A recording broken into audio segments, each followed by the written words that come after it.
Hello everyone, welcome back to another lesson. And in this lesson, I'm going to show you how we can do a deploy changes directly from the console. And basically, the reason why we would want to do that is sometimes when we're deploying changes, QRadar can give us an error message, and we're not really sure what the problem is. It can be very vague. And a good first response solution to that would be to attempt and run a manual deploy. So as you can see, I have a deploy pending here. And let's assume that I would have ran it from the user interface. It would have given me an error message, right? So in that case, I would have gone to my console and I would have typed in the following command: opt QRadar upgrade util setup upgrades, and then do deploy .pl.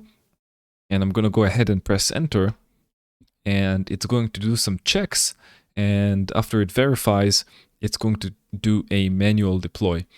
Now, another cool thing we can do is there's a command that allows us to see whether a deploy is currently in process. So if we're not sure before we start a new deploy if the last one is finished, or we just want to see the status of the deploy changes, we can go ahead and use the following command,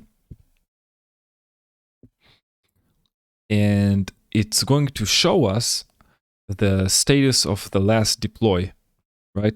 So right now, because I'm deploying manually, right, I have two of my appliances here, and the status is in progress. The command I ran here is going to show me every 2 seconds what's the status of the current deploy.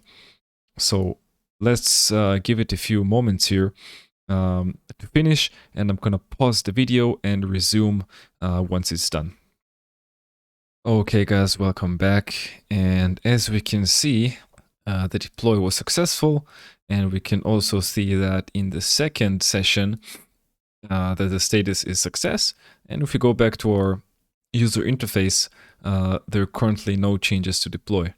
So if you're getting some issues to deploy changes from the user interface, you can go ahead and try this method, and that's a great alternative in case you're not sure what you're supposed to do.